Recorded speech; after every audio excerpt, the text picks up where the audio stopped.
Mason, Yes, sir. you want to hear a story? Yeah, let's do it.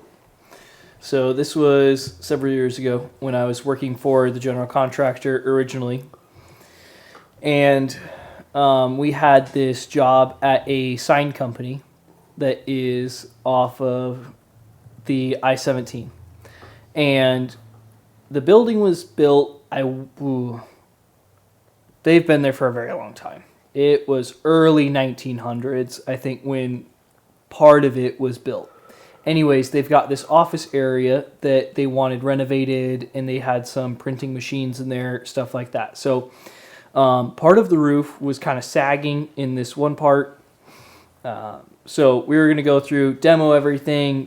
We had to cut out the ceiling, do some reinforcement, and then basically it's totally retrofitted for what they needed. So electrical, data, just make it look better than it was, essentially all that stuff. So it was one of the most miserable times that we were doing it too when we were originally tearing it out, because it was the middle of summer. We've got no AC in there. And when we officially got to like tearing out the ceiling, the amount of insulation, like it's like you're walking around in snow, like up to your knees in snow, but it's just insulation, and it's the old shit. So it's just nasty. Some of the newer stuff, Asbestos. oh, probably. Oh, dude.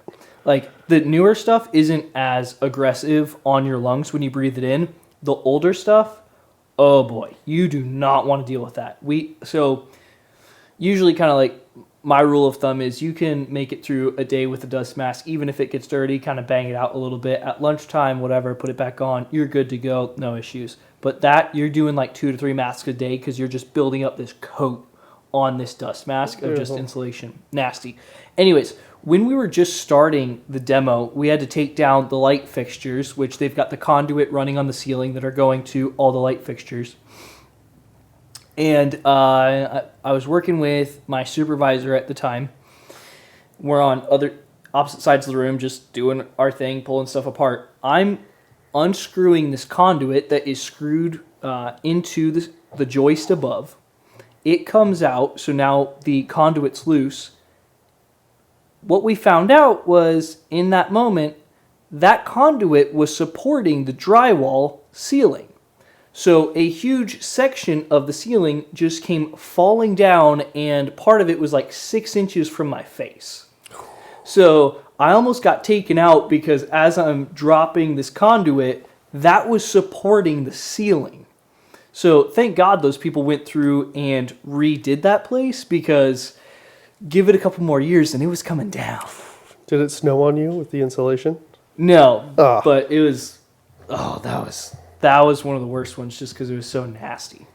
But, Ew. yeah. So. Yeah, taking a bath in insulation is not fun. Doesn't matter how old it is. Probably lost a couple years, huh? Oh, boy. If he doesn't have a tumor at this instant, yeah. Oh. Well, explains a lot. You didn't say where the tumor was. What do you mean?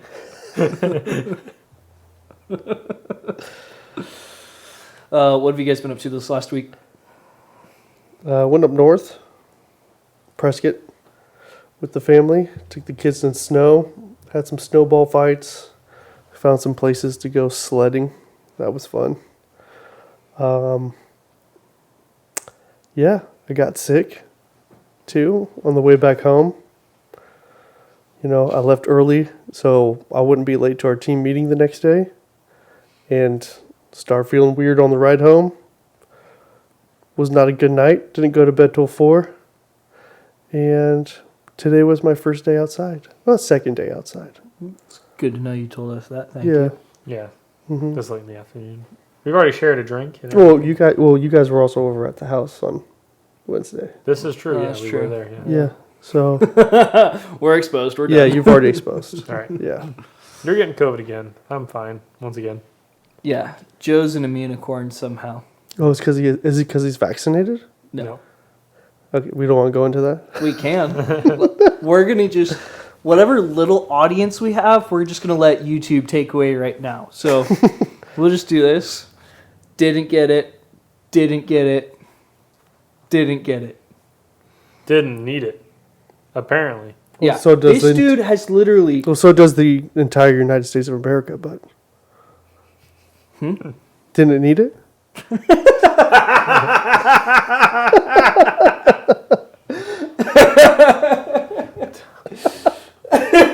Well, that's what Joe told me before we started, so... Darn it. I'm outed. Oh, gosh. But yeah, that was my week. Nothing crazy. Fell back.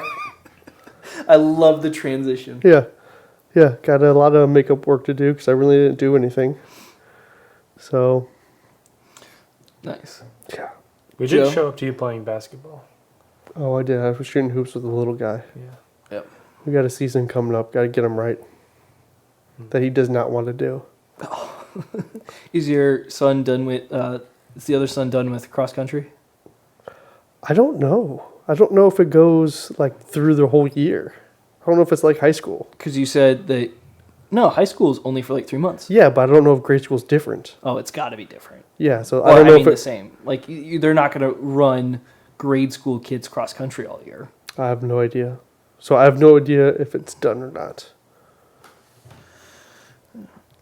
But he did good. He kept through it. He got better every week. Never finished last. Was he proud of himself? He was. That's good. Yeah. hmm The most important thing. Joe, I saw some photos on Instagram of you doing some acrobats at work this week. Yeah, we were up in the air. Are you doing keg stands again? I could, yeah. Oh. Not at work, but Yeah. Well, yeah. So, yeah, no, that photo in particular you're referencing, that was hypothetically. definitely hypothetically. This is all for entertainment. This is forklift territory. I actually went and was about to get the Skyjack they had in the living room, the cherry picker, and it wasn't going to fit down one of the hallways. So instead, I set my extension ladder up on the highest physical setting, which is 15 feet, on top of a staircase. So I was probably a good 20 feet in the air, I think. That was good. Maybe not my feet were 20 feet in the air, but knees up. Nice. Knees up, 20 foot. That was fun. That window, yeah, I think that was an 11-foot window on paper. Are you an adrenaline junkie? Yeah, you could say something like that. Yeah? You like that kind of stuff? I do. That's why I crash cars for fun. Oh, really? Not that I want to, but it just kind of happens. It's a byproduct. It's a byproduct of trying to race. But yeah, no, that was a good time. That house was beautiful. Arcadia windows really crushed it on that stuff. Everything looks phenomenal there. What else do we do? This week has been pretty good as far as driving. We make sure the tires on my work van still work. They definitely spin in circles. So got to test those. We made sure some toilets still worked in various places. That's kind of been it. Nothing too crazy. Nice.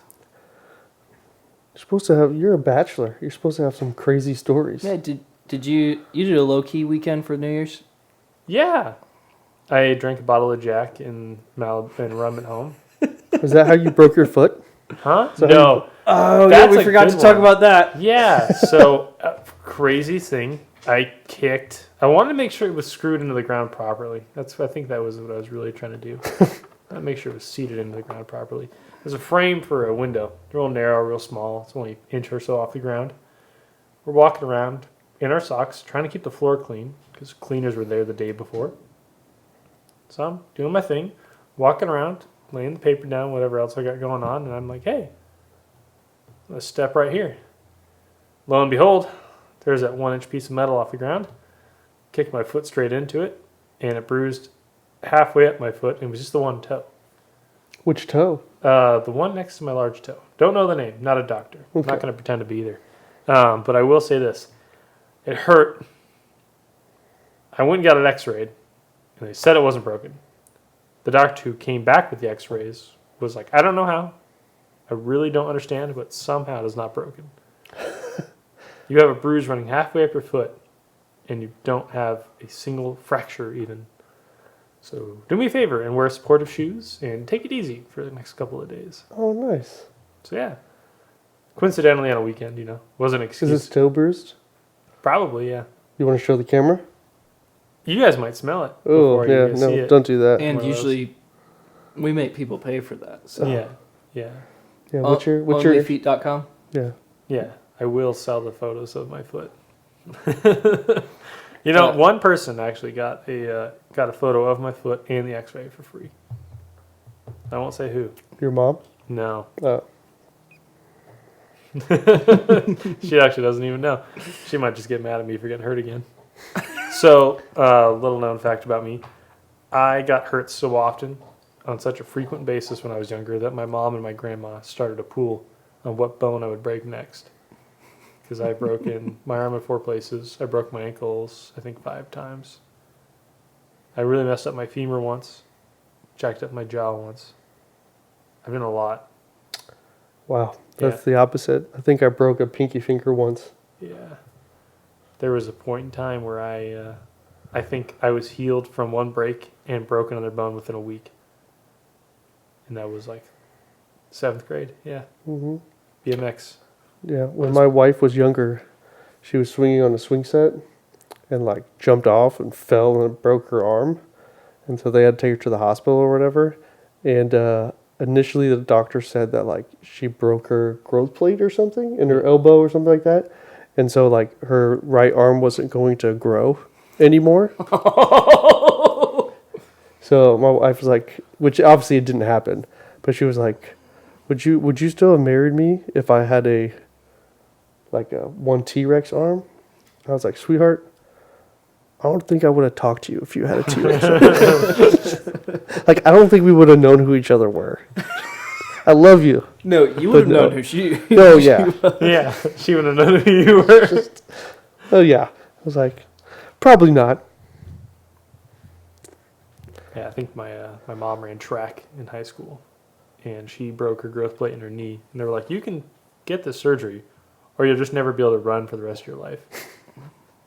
She didn't get the surgery. Oh my gosh. So she just has settled for not running, basically. Like, she can't run, or just like it's too painful?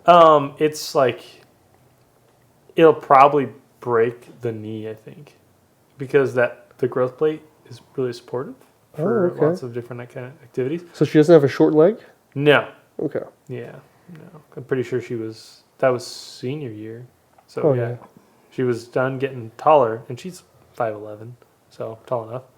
Anyways, but yeah. Don't break your growth plate. Don't do that. Leave it alone.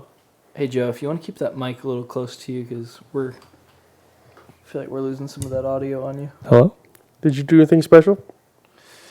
Went over to a friend's house, his past client. Oh, thanks. Oh, not my house. Are you? You're currently a client, right? Well, I'm a past client. I paid you for work.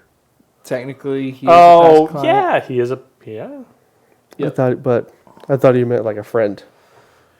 I mean, you show up here every week, so that makes you something. Yeah, makes me not Scott. That is true. Burn. He was only here long enough for us to fix his truck in the parking lot.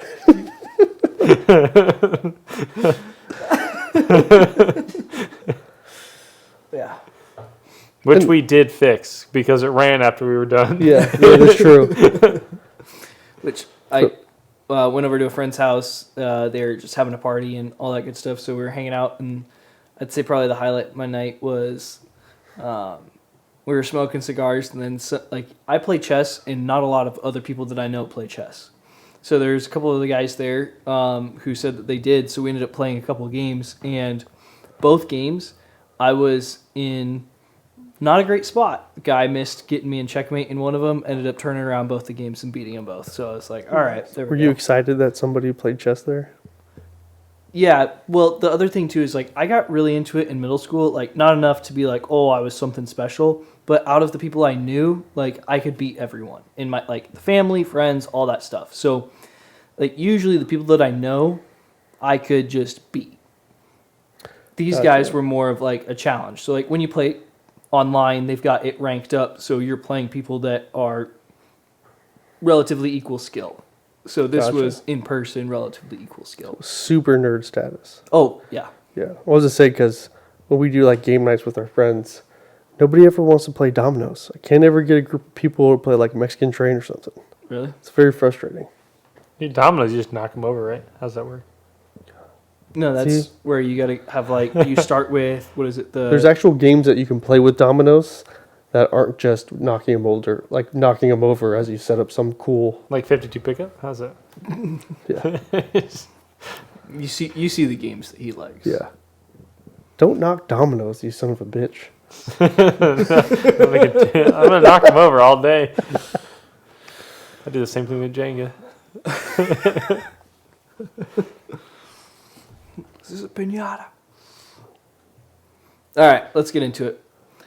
Ladies and gentlemen, welcome to the Sledgehammers in the Office podcast, where we celebrate the heavy hitters on the job site and in the office. Today, I'm joined by Joseph Morris. What are we drinking? We're drinking Kirin Ichiban. Very good Japanese rice beer. Go get some. MasonOxendale. What do we got? Something unhealthy. Some amino energy with electrolytes. Small Nice. Caffeine. It's getting close to bedtime. You drink it 15 to We 30 need an minutes upper. before training. This is our workout right here. Our mental workout. We'll play a game of chess afterward. And then, as always, the one, the only, Shamrock chocolate milk. Be honest. What? Come on. What's different? It's the whole milk, not the one. It's a half gallon. No. He was onto something there. Let's hear It's it. the whole milk. What are we talking about? We were in the store and they were out of quart, so I had to go for the half gallon. And then Joe's giving me a hard time. He's like, "They've got that 1% right there." I'm like, "Shut up." All right, inventory and building prices real quick. Active inventory for Maricopa County. We like to show you guys these because obviously that's where we're at. That's what we know a lot of times. Hopefully this is a reference for you guys if you're in Arizona or if you're someone else. You kind of get an idea of what real estate trends look like and some building trends look like across the country. So active homes right now, 12,508. This is down 1,877 from last month. Closed in the last month is 4,003, which is down 80 from last month. Interest rate is right around 6.5% with a point buy down. There's a lot of movement going around with that interest rate. So if you guys want to know the accurate numbers on that or the most current numbers, we'd be happy to get you in touch with a lender. But that's what I heard as of yesterday. So 2x4s, $298 a stud. That's down 57 cents. Plywood, $12.30, down $2.30 from last month. Romex, we don't even care anymore because that one has not changed in the time that we've looked at it. So we've got a couple things to get into. We're starting a little late tonight, so we'll see if we get all of our topics done. We've got some, we want to talk about subscriptions versus single purchases. We're going to talk to you guys about appraisals, shortfalls, stuff like that. We'll have Mason jump into there to give us a description on what those things are. And then talk about the Federal Trade Commission has been talking about possibly prohibiting non-compete clauses. We'll kind of give our opinions on that, go from there. And if we've got some time, obviously we've got our house that we try and review, as well as we did pull the numbers from 2018 median purchase price from November all the way to 2022. So we'll be able to give you guys not just, oh, here's our opinion, here's what the trend is. We'll actually be able to tell you where those prices have been, what the percentage of change has been, and go from there. So let's jump in with our subscription versus single purchase. This is something I texted Joe about because he had talked to me probably a couple months ago now, about there was a car manufacturer doing some weird stuff with that, and he'll jump into that and kind of describe all of that, and then we'll kind of give our opinion and break some of that down. So I'm going to let you kind of take it from there. Right on.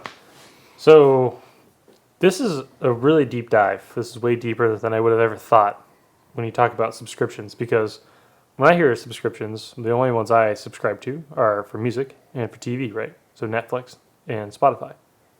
Netflix is what, $12 a month or $15 a month?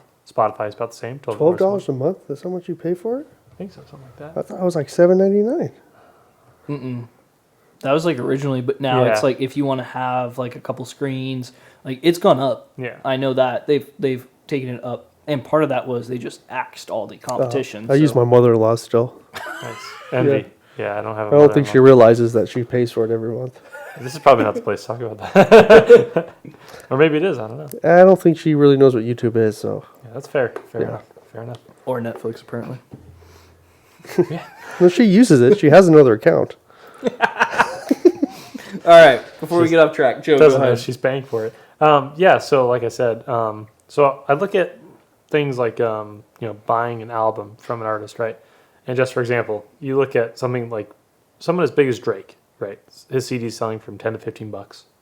Makes sense. But why would you spend that $10, $15 on one CD when you can go and buy Spotify for $15 or $12 a month and listen to as much music as you can physically like jam into a week or a month? Could you even run out of artists to listen to on Spotify in a month? No. I don't think so. Probably not. I think on my Wrapped, I had like listened to over 2,900 new artists, and I mean, mind you, not a lot of it's English, but still, there's a lot of music on Spotify for $12 a month, as opposed to one CD that you can listen to in a day. So I started looking into it, and like Thaddeus was mentioning earlier, the German automotive manufacturer that is offering a subscription service for their EV vehicles, specifically the Mercedes EQ and EQE classes. So what the deal here is, according to The Verge, you will pay for, what is this? Almost a full second of acceleration faster on 0 to 60 times, and unlock dynamic driving mode in your Mercedes EQ vehicles for $1,200 a year. Now, they don't change anything on the car. They don't do anything to it physically. All they do is log into whatever program they have and tell your car that you have paid that $1,200, and now instantly you can go almost a full second faster 0 to 60. And you have other driving modes to choose from other than what is offered standard on the vehicle for $1,200 extra a year.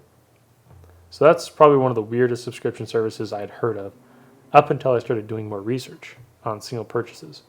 Now, the issue I run into that, because you start talking about single purchases, I think of specific items, but apparently it's more genres of things. Because I look at companies like Bespoke, who sell knives and guy-related stuff, if you will. Everything from razors to knives to soaps. They want $70 a month as opposed to spending $70 on one of those items. And what else? What'd you get with that $70 a month? $70 a month will get you a weird variety of things. Okay, So like- $70 a month will get you shaving cream, razors, razor blades, knives. It just kind of depends on, I think, what they have in stock. Have you seen a lot of there? I think I know what you're talking about. There's a lot of companies that started doing these like monthly boxes that they send to people. Yeah, I do. That's what it is, right? Yeah. Yeah, like I use ButcherBox. And there's three That's- different things that you can do, like size of boxes that you can get, But and it costs monthly. That's different because with this is like I don't want to belittle what some of these people are doing, but in some of them it's like he's talking about, you're gonna get a knife, you're gonna get this thing, you're gonna get this thing, and it's like, all right, the quality isn't always fantastic, but they're sending shit to your house every month. Where ButcherBox, It's every month. You don't buy one box. It's a monthly subscription. Right.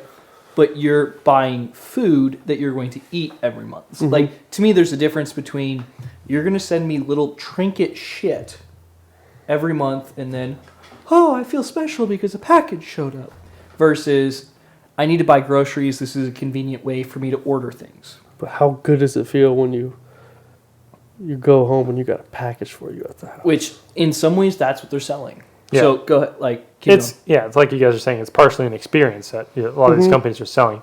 But the more I reached and kind of like dove into this, I realized that a lot of this kind of feels like they're just trying to sell like whatever was left over in the Chinese manufacturing factory that didn't get sold on whatever, like Alibaba or whatever. Some of the things were like sketchy, like just didn't seem right. Like you're going to get a knife in the mail. That seems like okay. But some of these things were like really tripping me out. So we look at companies like HelloFresh. That's kind of more towards the butcher box thing, where you're getting meals. Well, the meals are $7.50-ish a piece. So monthly for an individual, you're looking at $650 to $700 a month if you're exclusively eating that 3 meals a day for a month straight. And that probably depend on how many that is that just for one person, or is that for like hey, this will feed like 2 to 4 people? That's one person. Really? Because that's per serving. Oh wow. Yeah. So maybe my math is bad on that. Maybe there's a possibility there. But that's kind of what I'm seeing is across the board. But it's just weird because, like I said, it's just a very deep dive. So some of the things, like he was saying with the butcher box, there's one that I found called the bacon box, $48 a month, and they send you all kinds of weird different kinds of bacons. It's everything from like applewood smoked to Canadian bacon, everything of that nature, which isn't true bacon. Yeah, I think I've seen on Instagram. I think it's called like man crates. Yep. They send you this cool crate thing, and you have to open it up with like a pry bar, or what do you call those things? Yeah, pry bar. Crowbar. Yeah, crowbar. There you go. And it just has random ass shit in it. And that's kind of like what Bespoke was, the first one I was talking about there. But I mean, it's not limited to men though. We've got a makeup box by a company called Ipsy that you will get $28. Oh, dude, there's one for everything: dogs, pregnant women, like just anything you could think of, any stage of life that you can think of. There is a box for you out there. And they've got one for disgusting people. It's called Pickle Box for $60 a month. Oh dear God! You can get all kinds of pickles for $60 a month. Why does that cost more than Bacon Box? That's what I want to know. Yeah, which, and I think the big thing is like we can look at some of these and say, when we were talking originally, I think the thing that got me kind of scratching my head and a little frustrated was going back to the cars, right? And it starts with everyone is going to, I like to kind of term it the Netflix model, because Netflix is the one that I'd say, as far as really mass popularized it, at least in my mind, that, hey, it's the monthly subscription. You're going to get it started out with the DVDs in the mail. You can do 1 DVD a week or 2, and then it's their streaming service, and it just went to the moon from there. And then everyone started realizing it's not that, hey, I can sell you a CD or a DVD or just buy the music online, whatever it is, but we can get that reoccurring income every single month. So everyone's going that route, which I'm fine with if it's food, if it's things of that nature where it's like, okay, cool. But when you're selling someone a car, the hardware is all the same. The software should be all the same.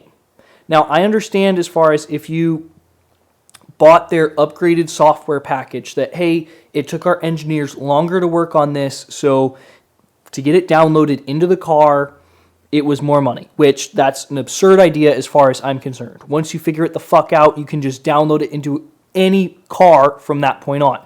But for them to say, hey, pay us $1,200 a year to go a little faster, that's just a fucking money play. And we're seeing a lot of people do it where they're selling these horseshit things saying, hey, join the subscription when the hardware's the same or the thing is like the same, but you're not able, I don't know, I mean, companies monetizing everything. I think that's why more people are going into electric cars and stuff, because there's just a bigger market for you to do things like that. Plus, also, too, is not like companies aren't creating things in hopes of creating consumers. They're creating these things based off of data and everything that people want them, people will buy them. So it's the us retarded consumers that are driving these stupid things, that are buying these things. Which, and that, to me, that's not the issue as far as it's, if you want to go buy a Mercedes, whatever, like all the power to you. There's some people who are going to really love those cars. But when someone comes to you and says, okay, you have the car. Next year I need $1,200 from you. Otherwise it slows down. I don't think it slows down. Physically, it will slow down. Why? Because you didn't pay for the fucking subscription. You didn't pay for the yearly subscription. You didn't pay for the upgrade? So No, there is no initial price for the upgrade. It is a yearly subscription of $1,200. And if you don't pay for it, or if you pay for it the one time, they can tell the car, hey, he hasn't renewed it. Pull that away from him. You just lose a second on your 0 to 60 time. Yeah, Did but you like, find the one as far with the air conditioning, or where did we go with that? but so I want to go back to this car thing real quick. This is the same as the car. Yeah, thing. but like, so when you buy the car, like it can, get 0 to 60 in a certain amount of time, Yeah. correct? And so it's just an option, a package option subscription that you can buy to upgrade it. It's not even a package because you have to Yeah, pay exactly. the annual It's an annual subscription to keep that 1 mile per hour faster, right? one But second like, yeah, faster. but it's not like it's not every year you have the car, it gets 1 mile an hour slower because you don't have the subscription. No, it doesn't Yeah. get no. I mean, I don't personally have a problem with it because if you want to go faster, the hardware's the same. that's what you have That's to do. my But issue. not the software. Well, yeah, but the thing is, the software can already be put in the car. Like you can pay the extra amount for the software, which I think is insane in the first place because majority of the time, if you want your car to go faster and you can't always get it from the manufacturer. Ford offers tunes, which actually they're getting into the position now where they don't even want people tuning their cars like I'm about to suggest. Majority of people can take their vehicle down to a tuner's shop, and if their ECU is modern enough, most tuners can plug into it, put it on a dyno, and give them 30, 40 more horsepower right there. Mm-hmm. Mercedes is giving and taking away horsepower depending on how much you pay them on a yearly basis for that specific vehicle after the initial purchase price. Yeah. So that's kind of that's the weird gray area because it can do it, it should be able to do it, but we're not going to give it to you unless you give us $1,200 a year. So Yeah, but like going into it, if you're going to this car, you're knowing the specs and everything on it. Yeah. Right? This is transparent. Yeah, They're you're not- just it's not you're just hyped. talking more like just I look at it in the market in general as far as there's certain things where it seems there's more and more of this movement towards a subscription model, right? Or a payment plan model or these things, and it seems we're getting farther and farther away from people actually owning things. And the more we do that too, the more insane things we're seeing. For example, what was this? Bone Box. You can get an animal's skull sent to you for $25 a month. Which I wonder what their numbers are. Oh, it's got to be insane.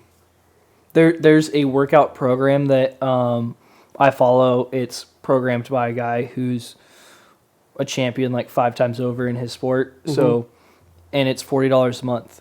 And then you find out like how many members there are, and it's millions of dollars a year. So in regards to the numbers that these people are pulling, it's insane. And it makes sense because going back to the Netflix model, like how many people have Netflix?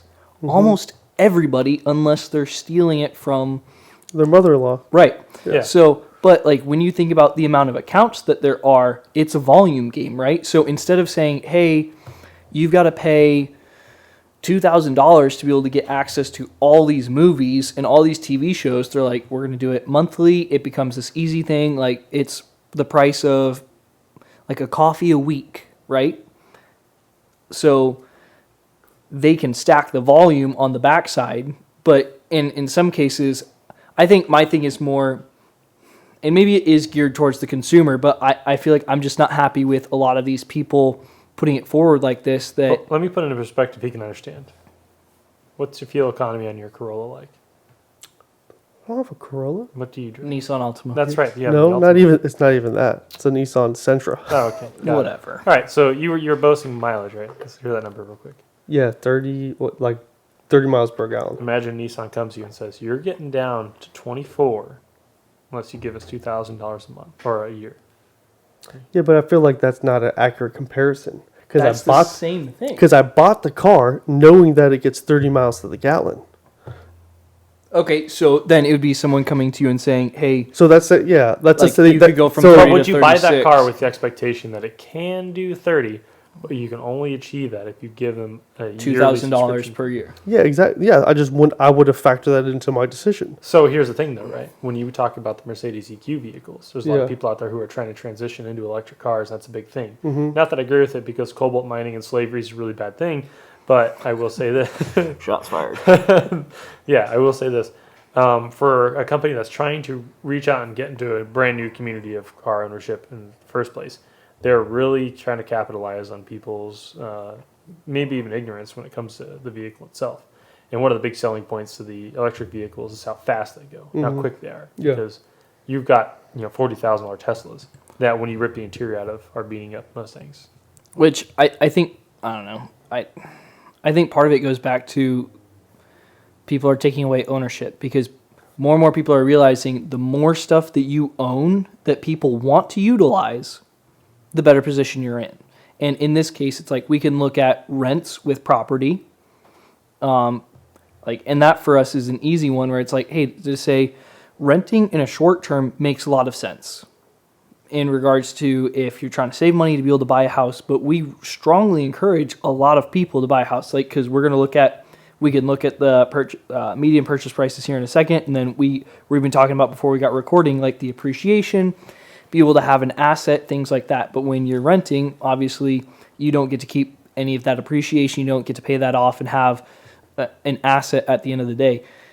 It seems to be that we're starting to see that in the car market and several of these other markets where people are starting to realize, hey, if I have the thing, whatever it is, and if it is a product that people want, I have the control here. And they're finding ways to not give it up. And I think as the consumers, I'm not super happy about that because it seems to just put the leverage on the other side of the table. Which, yes, you're right. As far as the consumer, we need to come in and understand if we're going to engage in that transaction, we are putting the leverage over there. We're giving it to Mercedes that, okay, they're going to start with, yeah, it's 1 second faster on that 0 to 60. But what happens next? Like, as far as, do you want the upgraded package for the air conditioning?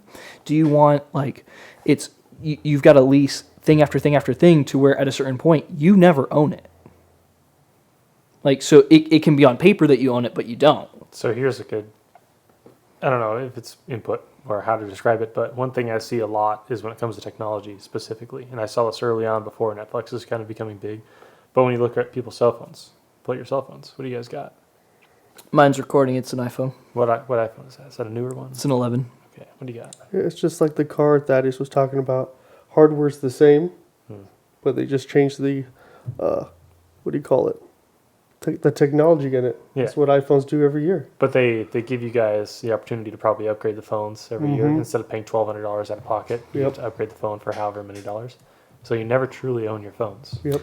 So that's where, like, I'd say mine is different. I buy my phone outright every time. But a lot of the selling point for Yes. iPhones in particular, and the reason people can buy into it so easily, Yep. is because I only have to give you $200 right now, and I can get the next one for that much money. So you're just getting irritated at companies taking advantage of people, Yeah, exactly. Yeah. Which sucks. they've been doing for years. Yeah, and I don't know, like we've said, as far as I don't like the companies doing it on their side, it seems like it's happening more and more. But then also on the consumer side, it's to say, hey guys, like we got to knock this off. As far as that's why I don't blame the companies really, because if they have this upcharge on the Mercedes, if everybody doesn't buy it, they're not going to, pay for somebody to develop it. Yeah, that's true. So it's just like we're still in charge. It's just we are being manipulated on the truth and all that stuff, just by these big companies who have a lot of money and own a lot. Yep. So Yeah, just like all these fast food, these processed foods, they are genetically enhanced to make you hungry and make you eat more. So you buy more of their shit. And we are going to go eat it right after this. Yeah, you're going to Wendy's. I need 18 Hot Pockets right now. And they're going to put it as it's a convenience thing. Yes. Yes, it is. There's a lot of problems with big companies. Yeah. All right. Don't say that too loud. You might end up like the last guy who invented a water-powered engine. What happened to him? He died. Yeah, suspiciously. He was There's murdered. a lot of people saying worse things than me out there. Oh, They're yeah, first to go. Yeah.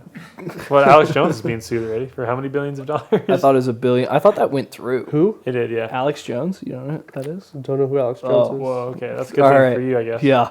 Who is that? We'll What leave it did at he do? that. That's another thing that's on. Look it up after. Who is he? He's a guy who. Maybe- has I'm pretty been- sure it he made doesn't some take you very 10 minutes to controversial explain a person. He's been very correct about some very weird shit that's happened in society with Conspiracy theories? Yeah, but he's right a percentage of the time. But there was one of the things he was very wrong on and got sued, and he's like having to pay out $1 billion. So Well, There you go. why do you think The Simpsons are the longest running animation? Because not the they've same. never been wrong, You got a time machine. That's right? what it is. Exactly. Who is All that right. guy? Straight up. I'm going to get off my soapbox. Let's move on to something that is, I don't know, in the realm of what we talk about. Appraisals. We were If talking you about get- this before. Yeah, if you get a home loan, you need an appraisal done. Yeah, for the most part, 95% of the time. All right. Which, And you waive them. before the podcast, we started talking about this. Mason was bringing up that's not something that is as big of a deal as maybe last year, but like it is still an important part of the transaction. So wanted him to kind of explain what they are, like can they be waived, what are the shortfalls, like what does a shortfall mean with all of that. So I'll let you kind of take the floor on that. Yeah, so basically, when you're using a home loan to get a home, the lender is going to get an appraisal of the home to find out the value of it, to make sure that your price that you agreed upon with the seller is the appraised value of the home. Because the lender will lend about 95% of the home value. Yeah, if you're a first-time conventional, they'll go 97 Yeah. loan value. Yeah, it switches, but 95 is just a good number. So, it either has to appraise at what you bought it for or appraise for more than what you bought it for. Obviously, if you buy a house for $350, it appraises for $360. You instantly bought a house that has equity in it, which is a phenomenal buy. You did a good job. You had a good realtor.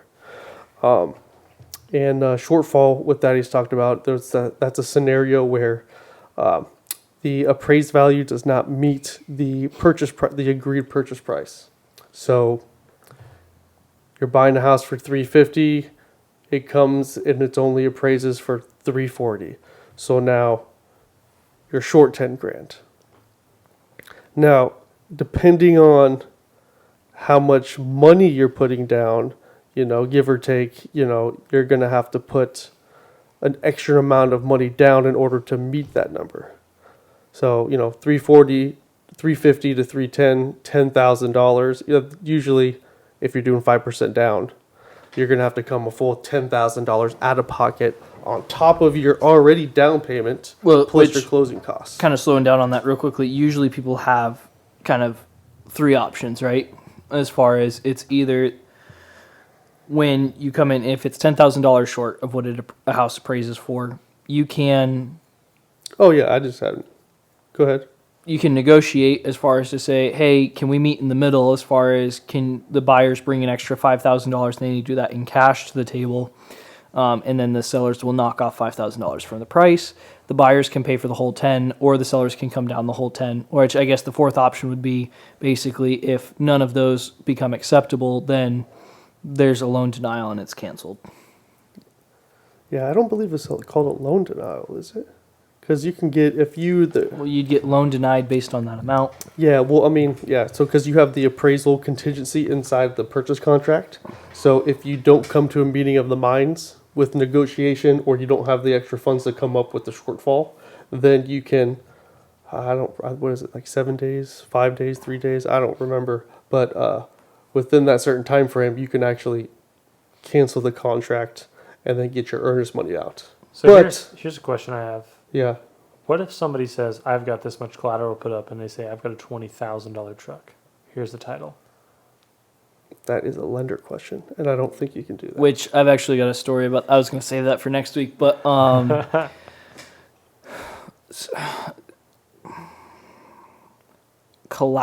they wouldn't take collateral of a vehicle.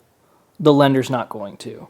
So, and in that case, like unless the seller is going to do a seller financing and part of the collateral that is wrapped in is a vehicle, that might be able to work, but that's going to be such a very specific, like you'd have to have a friend who's doing that for you because that's not going to work Yeah, otherwise. yeah. The lender's not going to be able to do something like that. No, Okay, so I can't trade my Hellcat in for a house. I might be able to go to the pawn shop. not a pawn shop. Definitely not a dealership either. No. Yeah, but also too on that remark, if you do get the appraisal, by the time you get the appraisal back, usually you're at least halfway through the closing period, Yes. if not even closer. Yep. So yes, you do get to cancel, you do get your earnest money, but both sides, the sellers already got people moving stuff or whatever. You're already planning to get all your stuff moved up there. You're packing stuff up. You're calling utility companies, getting your name switched. So that's kind of a last resort. Both parties do want to somehow come to some kind of agreement. Yep. And it's also, in some ways, the responsibility of the buyer's agent and the seller's agent, like we talked about last week as far as running comps, to be able to say, for the sellers, did you market this house accurately? And then on the buyer side, did you do the due diligence not to just be a complete asshole and come in and say, we're going 100 grand over, and not expect to have an issue? Yeah. I mean, and too, you can always not necessarily have a appraisal shortfall. You can have what's called a tidewater. So the appraiser didn't have enough comps in the area, kind of thing, and so they come to you and ask you to give. They'll go to the seller. What comps did you use for the purchase price? They'll go to the buyer. Ask you. Send us some comps of what why it proves the purchase price of the home, and then they use those to figure it out. That's just. I mean, there's a bunch of different ways how you can get around the appraisal, especially when you're in a shortfall. There's so many different things that you can do with it. How could someone get like a waiver on the appraisal so they don't even have to do it? The rule of thumb used to be if you're at least putting 20% down on the home, you can most likely get have the lender waive the appraisal. But what kind of lending would need to be going on that? Could you do that on FHA or how? What kind of loan? Are we any talking of them, about? Any of them? right? Or not? Probably only conventional. I don't think you can get a waiver I think it's on only FHA. conventional. Yeah. So if it's a conventional loan and you're putting 20% down, I now that was thought back. it was like 30, but yeah. Well, that was back. Before 2020. That was usually they could ask for it at 20%. Yeah. And the lender would waive the appraisal, and you don't have to pay for the appraisal. You don't have to worry about all that stuff too. But then during all the 2020, because of the crazy things going on, it didn't matter how much you were putting down. If you were getting pretty much a loan in general, that you were going to have to get an appraisal for the home. But so when the craziness was going on, you could do different things you could waive the appraisal. So, if by chance you did have a lender who would waive the appraisal, you could actually, so that would be an incentive with your purchase contract. You'd be like, hey, I'm offering this much for the home and I don't have to get an appraisal, which is good as a seller because you're like, oh, I don't have to worry about it not appraising for the purchase price. I don't have to negotiate. I don't have to come down on the price. What you see is what you get. Yeah. And also, So it has his title on the house, basically. Say again? And then has his title on the house, basically. Almost. yeah. Almost. For the lending side, yes. Yeah. Right on. So like you still have the inspection, which that was another thing that people were saying, hey, we'll take it as is, waive the appraisal, and basically, yeah, they were saying, So is it possible to waive Here's our money. inspection and appraisal? oh yeah, How often is that? not often. Well, yeah. But before it was happening more on a regular basis, but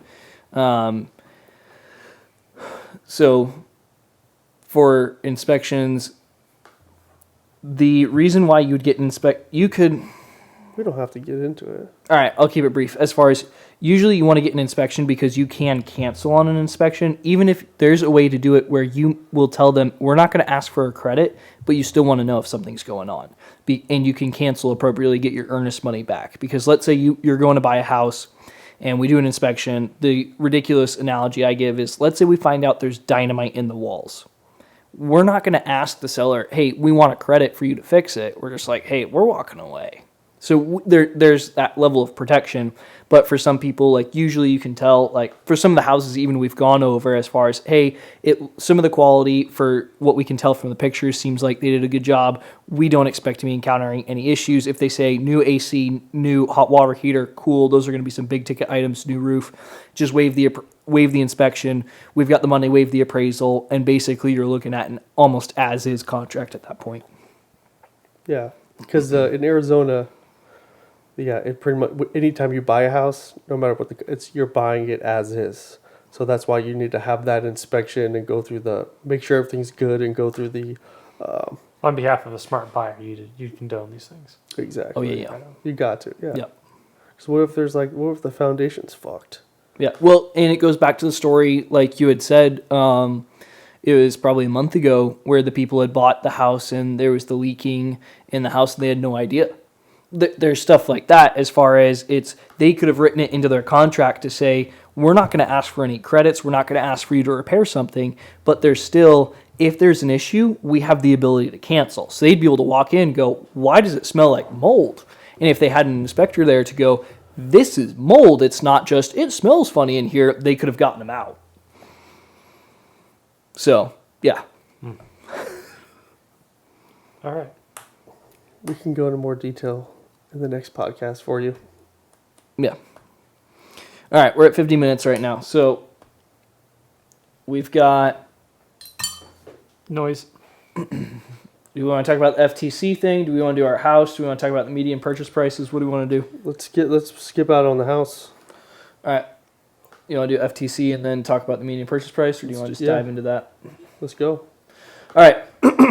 We'll kind of do this one quickly. I want to spend kind of more of the rest of our time on the median purchase prices. But Federal Trade Commission, this was a news headline that was coming out. Tried to dive into it a little bit. They're going to be possibly prohibiting non-compete clauses with the exception of buyer and sellers' businesses. So that's going to mean that if Joe has a company, I come to work for him, he can't have me sign a non-disclosure saying, hey, you're not going to come do the same work that we do here. But what he can still say is, you're not allowed to go approach the people who buy from us or some of the vendors for X amount of time. Then, so that'd be like their non-solicitation. Let's see, where else would be? Lose my spot in my notes. Yeah, that would not. So yeah, that would be their updated rule. So a lot of companies seem to be obviously moving to the. Why am I drawing a blank right now? A lot of companies are moving towards those non-compete clauses, and it seems a little weird as far as, yes, they're trying to establish, hey, we've got something going on here, but the FTC does seem to be recognizing that, hey, we're not a huge fan of that. So, initial thoughts, what do we think? That these companies are a bunch of pussies Why? with the non-compete clauses. They're afraid. Yep. Right? They're afraid of their own assets working against them, which I get if you're like High end. Yeah. Yeah. If you're like running the company kind of thing. Oh yeah, that was the other thing. That was the buyer-seller thing. I'm So sure there'll if- be I'm sure there'll be a stipulation too if they make a law saying non-compete clauses, but probably not for the higher end. That people. was what my buyer-seller note was for. It's if, let's say, Joe sells his company to Mason, Mason can have a non-compete clause for him, but they can't have one for the employees. So it's when you're buying and selling, he can't be like, hey, I'm going to buy your podcasting company from you. And Joe goes, cool, thanks for the $100,000. Mason, here's the podcast, the platform. Now you've got access to like whatever subscription base we've built up. But then Joe goes out and goes, you know what? Like, I love podcasting, so I'm just going to go start another one doing the same exact thing. So that's still allowed, but it wouldn't be allowed for if Joe owned this whole thing that me as an employee I'm allowed to go start my own podcast. Gotcha. So, Oh, the government's actually doing something smart. That's weird. yeah. Which, and I I think don't like, believe it. which, and I think you don't think it's going to happen? Oh no, I just don't believe that they'll ever do anything smart. Oh, okay. Well, what do you not think this is a good idea? No, I think it's a great idea. Okay.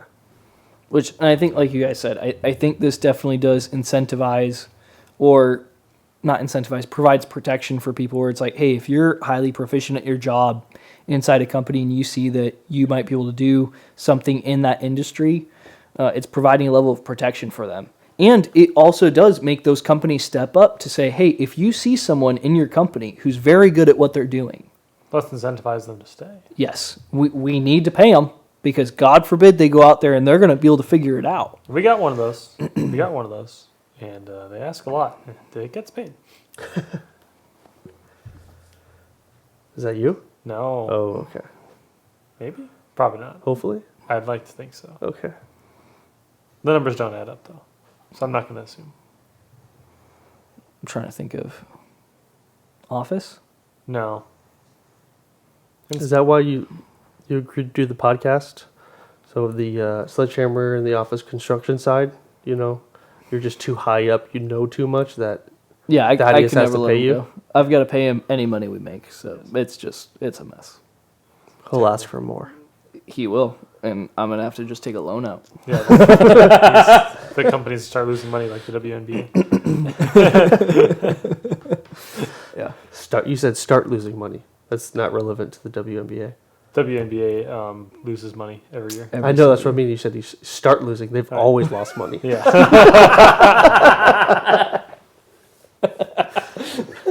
What was it? I don't know if I want to push that one too much. Yeah, I don't think you want to touch that one. I'll push it farther. I love all the memes where they're like, "Isn't it funny how we've got all these feminists, but they never seem to show up for the WNBA games?" Anyways. Non-compete clauses. Yeah. All right, well, let's wrap it up with some median. Purchase prices. Correct. All right. Segments haven't been as smooth for this podcast. At least that's what my feeling is right now. But Oh, yeah, awful. It's been awful. Terrible? I don't know. It's been programmed very poorly. We did it again. Yes. anyways, median purchase prices. We've been talking about these for a while as far as to say, okay, we see the market coming down. And one of the big things I noticed, we got the most recent numbers from the Arizona, whatever that publication is. We'll have to look at it. School of Real Estate? And Business. That's their publication? Sure. Whatever. We referenced it last time. We'll check it's there. Whatever. You Anyways, should put it in the podcast notes. I should. Fuck.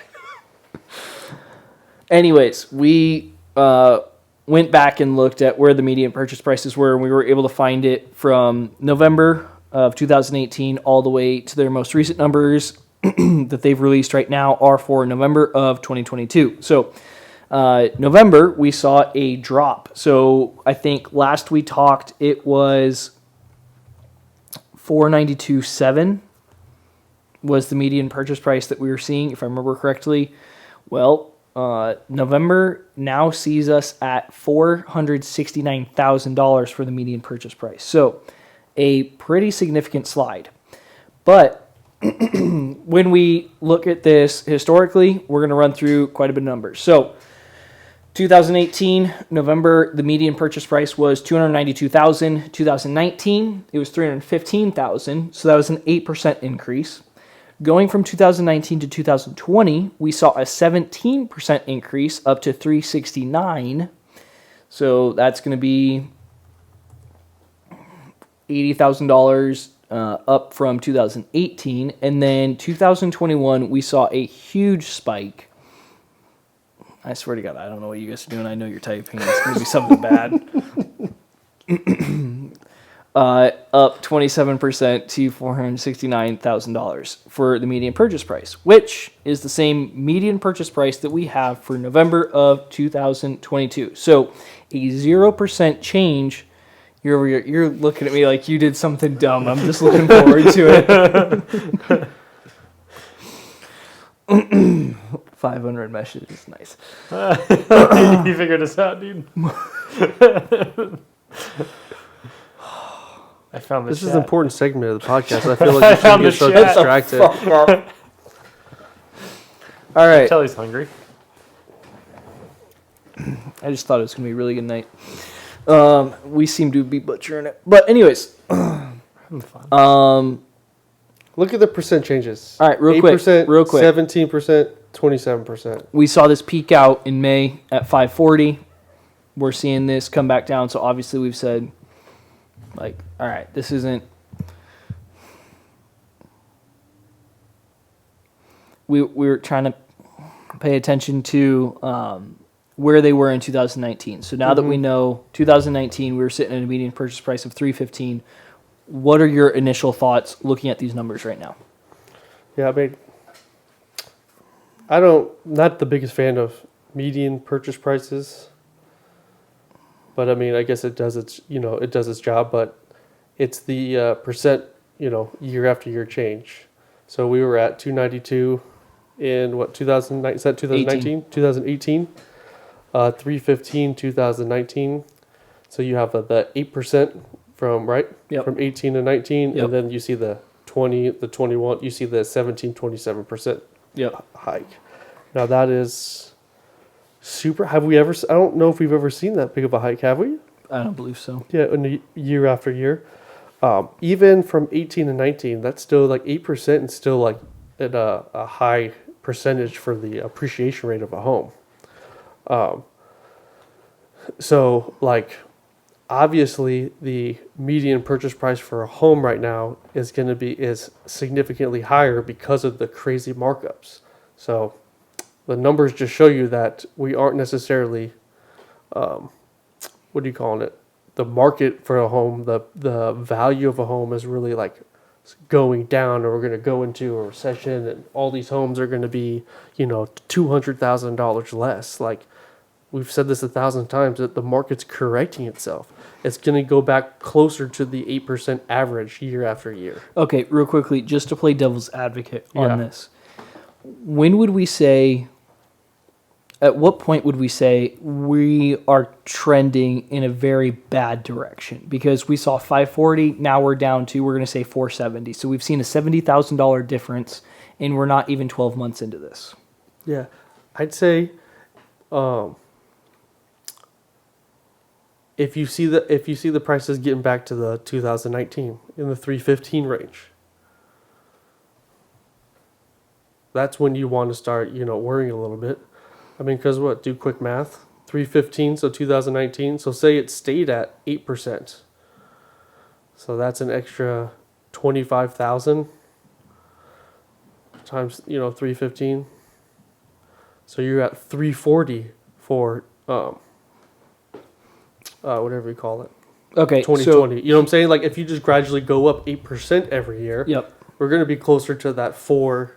I mean, I'm not doing the math right now, but we're going to get closer to that 400 range. Yep. So, theoretically, that I would start probably to worry once we see the medium high price get closer to 400, if not below that.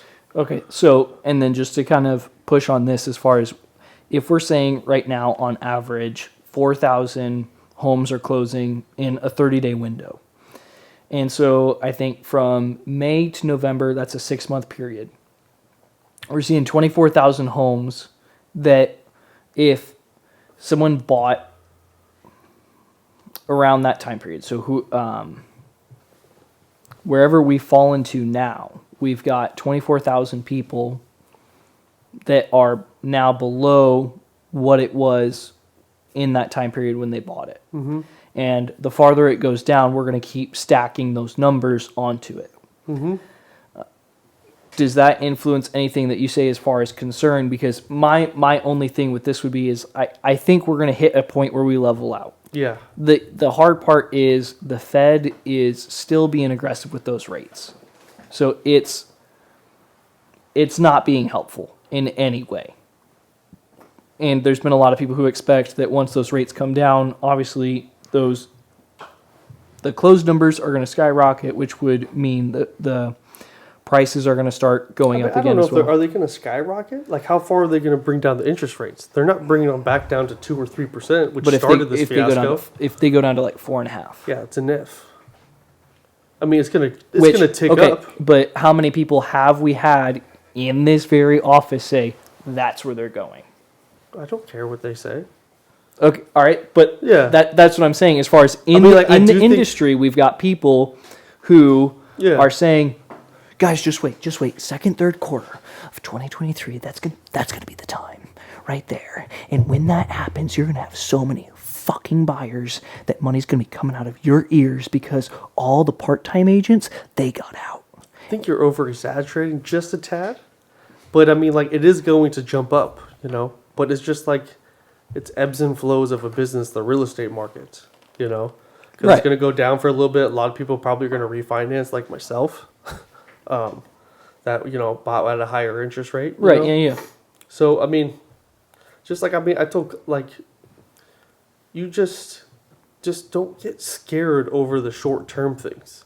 If you bought a house at the high number, but then like all of a sudden 2 years, 3 years later that it's 40 grand, 50 grand less than what you bought it for. Like as long as you can afford the house payments, it doesn't matter. Like just wait it out. It's a real estate's a long game. You're not flipping houses. You're not, So like what I told clients too, especially when the prices were so high, is like, I think that the Arizona market that we are going to continue to grow, which means that prices of home market is going to get more expensive. But right now we're seeing the down part because everything goes up and down. But I told my clients, I was like, yeah, if you're gonna you must be comfortable with the monthly payments, and you must be you're gonna want to be in your house for over 5 years. Just because you don't get that freak out. But again, Which in I think that goes back to you being a good agent, because I got a little dramatic with my example, Yeah. but like we heard those things. Oh, yeah. We hear those things from lenders. We hear them from other realtors that, not that we're going to have money coming out of our ears, but they're like, we're going to be so busy, it's going to be crazy, and we're going to be making a lot of money because there's a lot of agents who have gotten out of the market. And it's like, hey, like you've got the correct way of saying, yeah, here's what we're supposed to be doing. Here's how you set yourself up to play it correctly. yeah, So, because my thing is more just looking in regards to when we were at 540, we went down to 500 and then went to 499.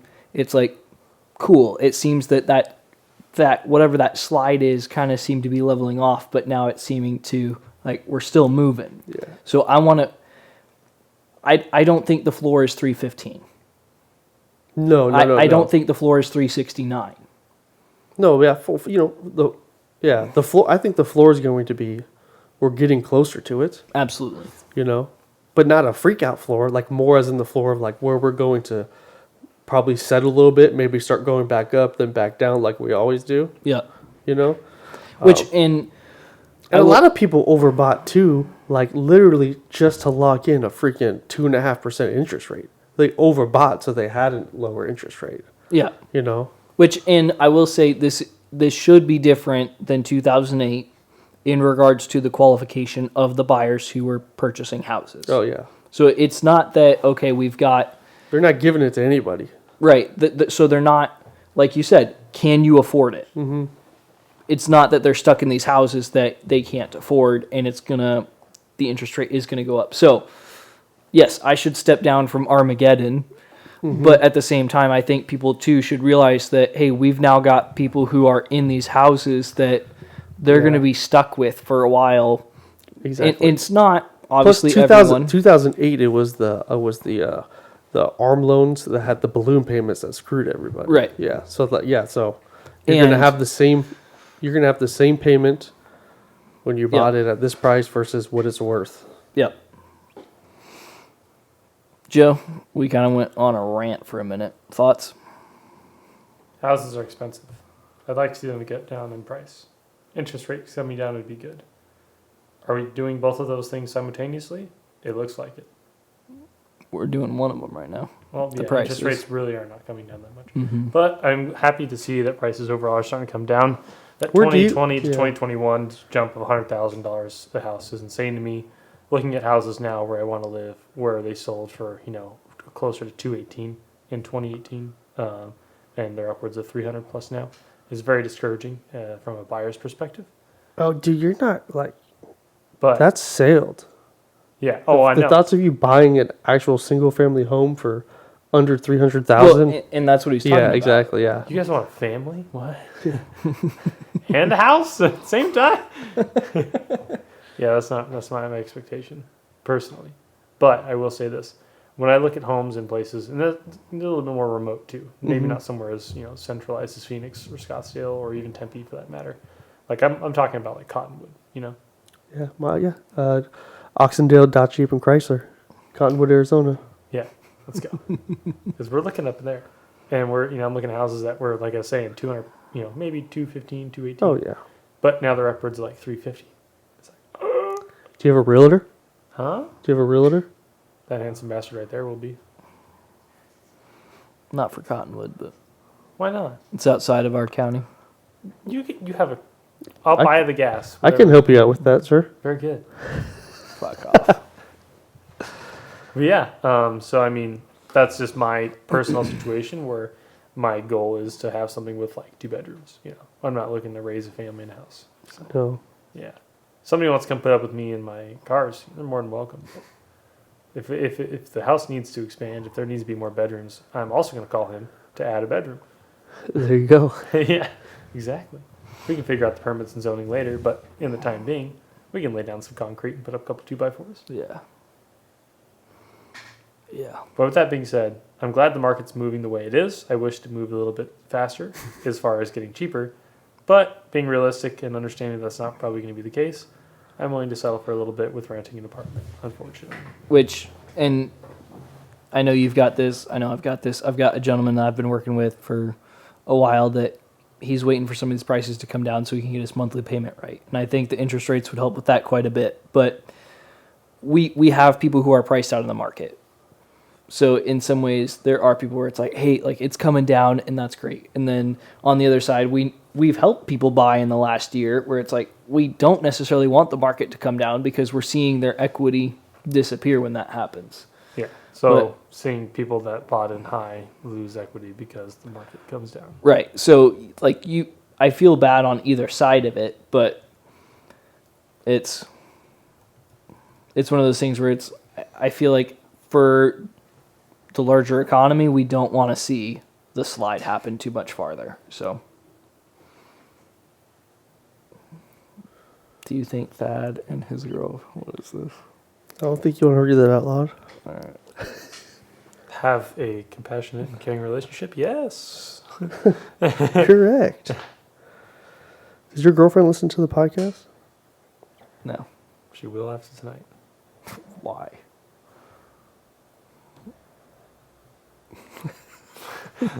You mean, like, how is she not subscribed yet? I don't know. Oh. I just let her do her thing. Yeah. Well, let's end the podcast. Let's do that. Joe, where can they find you? They can find me on Instagram at searchit_there, where I build cars and lawnmower engine powered little bicycles because I have 5 IQ and that's fun. Mason? You can find me on the IG at MasonOxendale. Feel free to shoot me a DM if you have any questions about anything, or if you have concerns with Thad or Joe that you would like to relate to me. That works as well. He will make sure that he types them in the chat that gets posted to the top of the screen that Yep. URL display. All right, I'm Thaddeus Claus. If you want to see what I'm doing in real estate, at Thad AZ Realty on Instagram, for construction at SITO_building.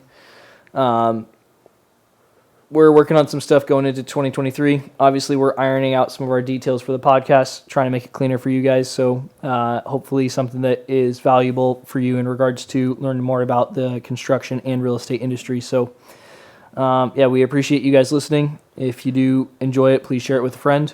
And until next time, I hope your hammer stays accurate, your Wi-Fi fast, and your work blessed. See everybody. Amen. Do the thing. You always want to do it. Blah, blah. Blah, blah. There we go. Oh, There we dear go. God. You left the chat? Amen. My brain's on fire. Well, the chat worked.